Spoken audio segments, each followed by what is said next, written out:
G'day everyone, Daniel Anderson here. Now Claude has made its way into Excel. As you can see, currently in beta and available to Pro, Max, Team and Enterprise plans.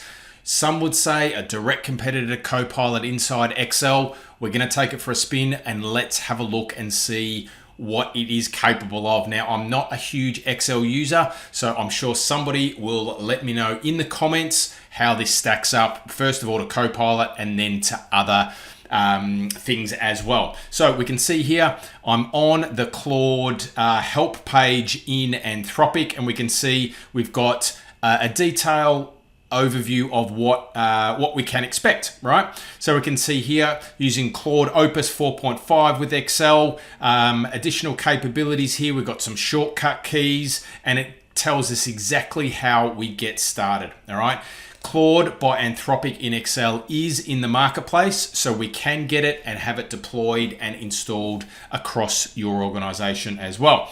So let's get into Excel. We can see I have got a data set here, and it's a sales data set, and it's around about 15,000 records in length, right? So it's a substantial data set that I've got to work with here, all right?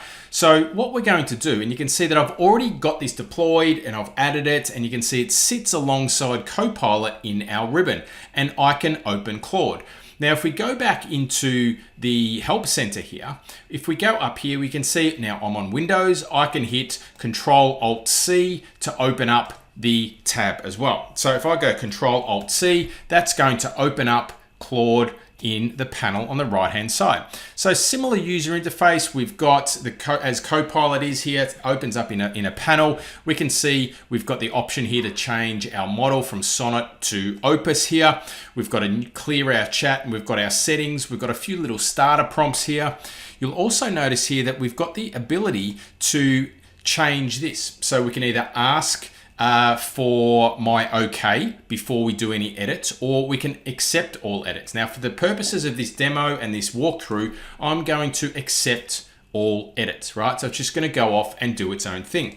Then we've got our starter prompt, our prompt box. Now you'll notice that I have this data set is already in a table, all right? So this has been done, not a requirement. I just find that it makes it easier and the performance is better when we do structure our data in tables. So let's give this a bit of a go. Now I'm going to use Whisperflow here, right? So if you haven't used Whisperflow, I would highly recommend you go and check that out. Saves you typing. So I'm going to use that and dictate my prompt. So I've got a shortcut key, Control-Alt-M is me. And here you can see that has been activated. I've got my little space bar or my little audio option there to tell me that it is recording or transcribing. Now I'm just going to do this again because I don't want to add that, right? So you can see that's been done there. All right, let's go. You are a senior executive and enterprise BI analyst. This Excel files contains a structured table named sales data with around about 15,000 rows of global sales data. Assume this table will be used to build an executive dashboard inside Excel. There's my prompt. Let's see what we can do, all right? So I'm going to give this to Claude and let's have a look, all right?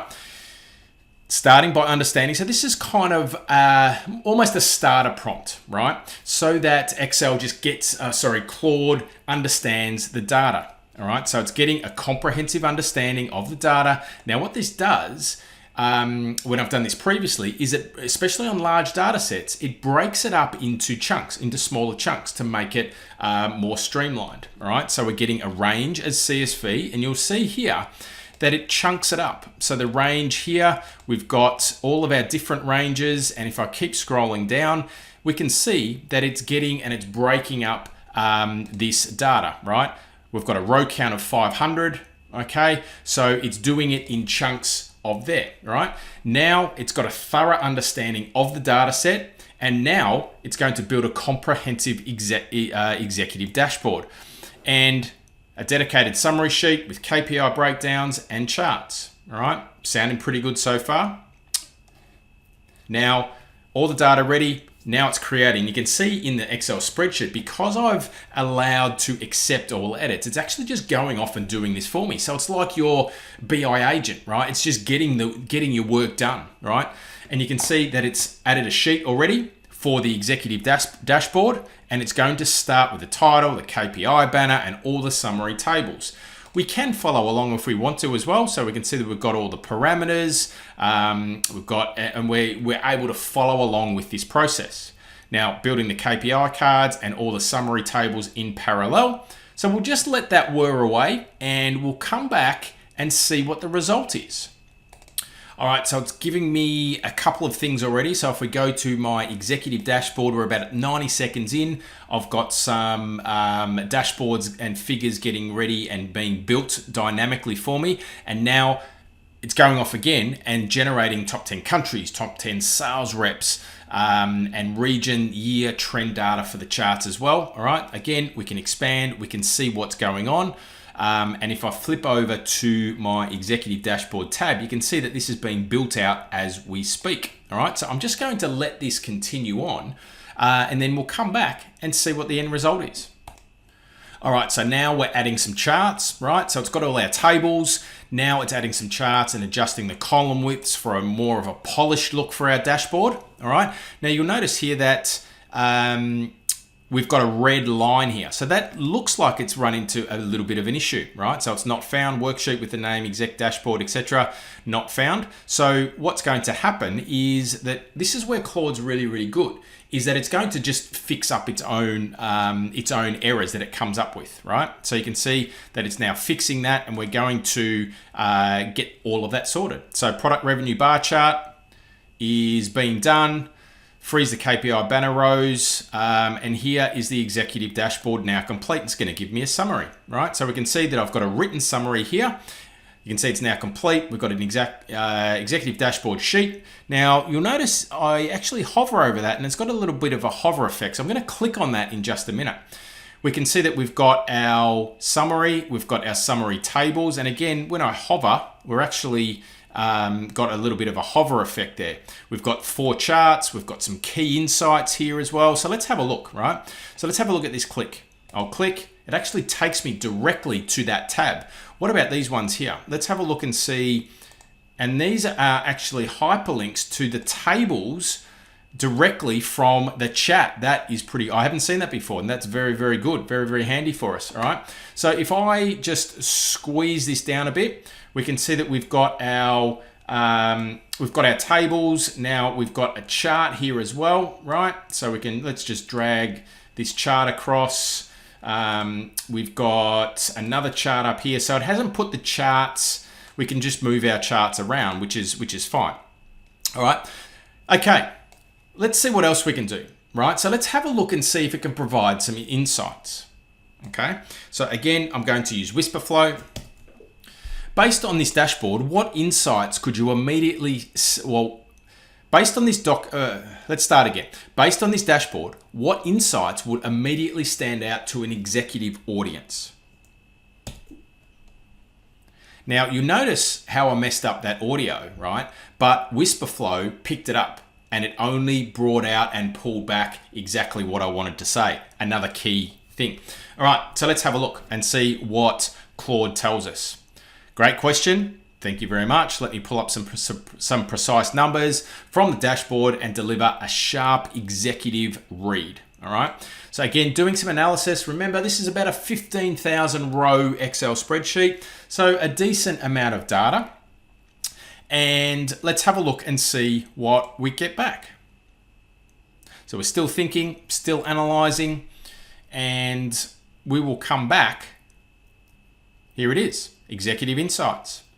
So it's telling me that revenue growth has flatlined. Okay, we've got a decent discount leakage there. So you can see there, it's pulled out that. APAC is the only regional growth engine. So we're getting some really good information back from this spreadsheet, really detailed as well. All right, so we've got all of our different regions, and we've got a really executive level type of analysis that we're getting here. Now, remembering that at the start of this prompt, I set the expectations and I set the context, right?